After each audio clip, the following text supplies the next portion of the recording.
FPL Game Week 3 transfer plans. What is up everyone, FPL Era here and welcome back to another video on my YouTube channel. There's plenty of price changes happening in the FPL world, and with two free transfers to use ahead of Game Week 3, I've already used one late Monday night to get rid of a certain Chelsea midfielder who trolled us all at the weekend. In today's video I'm going to show you how I fared out in Game Week 2, and we'll also be looking at my transfer plans ahead of this week's deadline.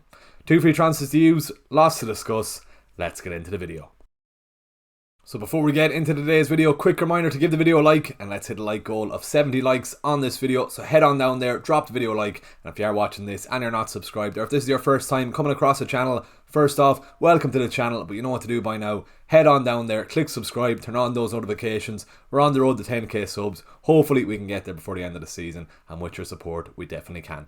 A quick look back to Game Week 2, so 75 points to the Game Week, a decent score for the team to be fair. We'll start off with that main man, Erling Haaland.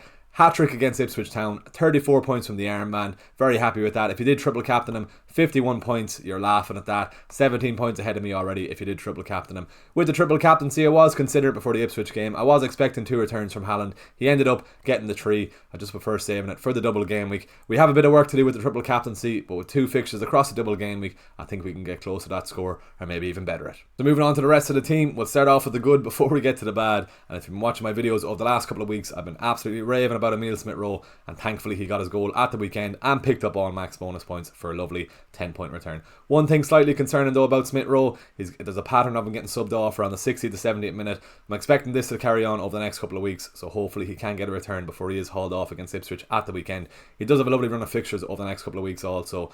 A price of 5.5 million is definitely a bargain and one of my favourite picks in that price range. Moving on to the Arsenal lads then, Gabriel got his clean sheet and Saka picked up an assist against Villa. With Gabriel, he did unfortunately pick up a yellow card. If he didn't get that yellow card, he would have came away with all max bonus points. But it was nice to see he got an additional 1 bonus point late Sunday evening, so that was a nice little surprise there. Moving on to the Liverpool lads, Trent got his clean sheet and Jota got an assist for Diaz's first, for some good returns from the Liverpool boys. Looking at Trent, I'm still not sure how he didn't haul massively. He had a chance to score in the first half from a deflected shot that just went over. Good to see him on set pieces on the edge of the box also. He had a free kick that just went over also, and he had about 5 or 6 crosses into that Brentford box. One big chance created for Jota. I'm still not sure how Jota didn't score also, but 12 points from the 2 Liverpool lads wasn't a bad return at all. On to the bad then, that's the good out of the way, but on to the bad. We'll start off with Hall and NKUNKU. How did it not start? I'm not sure. It looks like Hall has lost his place in that Newcastle team. And I woke up late on Sunday afternoon after I was out on Saturday night to see Chelsea had scored 3. They were 3-2 up.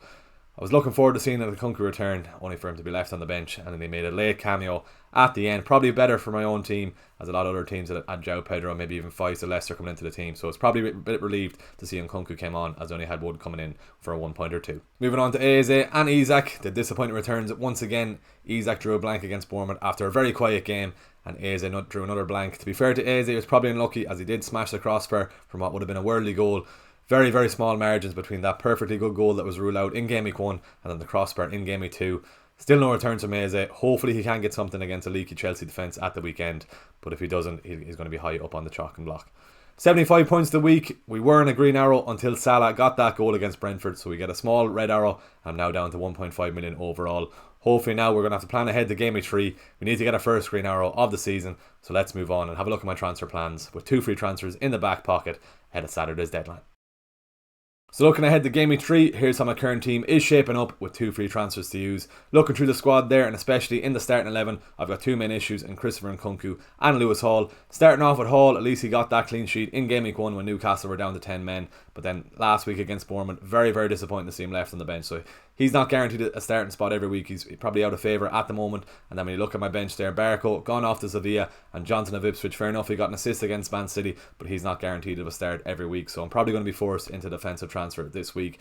And then also then Christopher NKUNKU. Fair enough, I wasn't expecting much in that Man City game in Game Week 1, but I kept the faith for Game Week 2, expecting him to start after he scored in the Europa Conference League during the week, but then he was left on the bench. Chelsea, of course, scored 6 goals, no involvement for NKUNKU at all. Very, very disappointing, and he's already left the team, but we'll chat about who I've brought in later on in the video.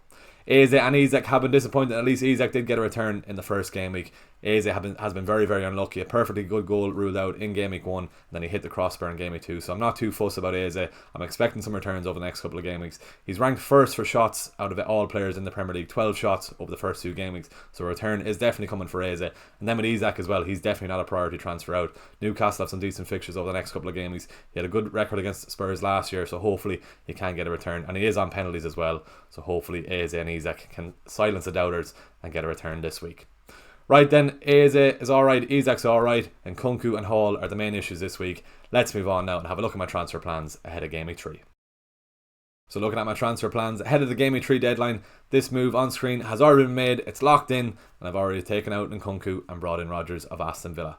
After his very disappointing benching against Wolves at the weekend, FPL managers were selling NKUNKU in the masses, and he was predicted to fall in price to 6.4 million, and since then he has, so that's why I acted fast. I wanted to save that 0.1 million, and at the time of this recording, Rodgers is set to rise in price tonight to 5.1 million, so pretty much saved 0.2 million by acting fast on that transfer. With starting off with NKUNKU in the team, I did expect him to hit the ground running. He had a very good pre-season under his belt for Chelsea. I'll have to hold my hands up, that was a wrong decision starting off. Fair enough, with the Man City game I wasn't expecting much, so I gave him the benefit of the doubt in that game, but it was disappointing to see him hauled off early before 60 minutes. And then he did get that goal in the Europa Conference League during the week, so that's why I was expecting to start the Wolves game. It was just very, very frustrating to see him left on the bench with Chelsea scoring 6. It was a game he easily could have hauled in if he was on the pitch, so yeah, very frustrating. But anyway, he's left the team now. I'm glad to see the back of him, but it might be a tough watch over the next couple of weeks having no Chelsea attacker in the team, as Chelsea do have a nice run of fixtures where their attackers will perform well in.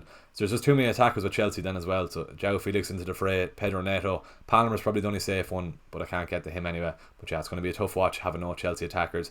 But enough about the Chelsea attackers. We'll talk about my new replacement, Morgan Rodgers of Aston Villa. A lovely budget neighbour he seems to be. Got it for 5 million. As I said, he's going to be 5.1 by the time this video is out. But going for that move early has allowed me to save 1.5 million, and I can probably upgrade Lewis Hall now to somebody else, or upgrade Wood when Nottingham Forest fixtures turn a bit less favourable. But yeah, Rodgers, 90 minutes under his belt. Probably unlucky not to get a return against Arsenal at the weekend, but Aston Villa have a nice run of fixtures now upcoming. Leicester, Wolves, Everton and Ipswich, so hopefully Rodgers can get something when NKUNKU wasn't able to get something, so fingers crossed he can. That's the transfer that is locked in. Let's move on now and have a look at who I'm looking to get in for Lewis Hall. So with that Rodgers move already locked into my team, and I've got a second free transfer to use, and I'm probably going to be pushed into using it with Lewis Hall, currently out of favour with Newcastle, and with only the cover on my bench of Barco, who's already gone to Sevilla, and then Johnson of Ipswich, who isn't guaranteed to start every week. I'm going to be pushed into a defensive transfer.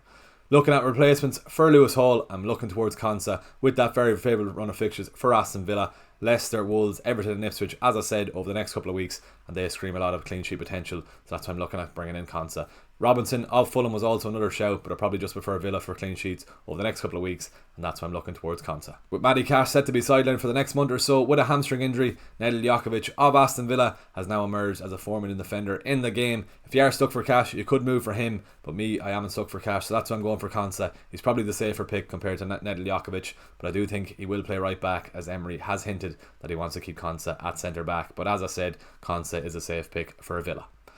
That's my transfer plans for the weekend. Let's move on and see how my team is shaping up ahead of the deadline.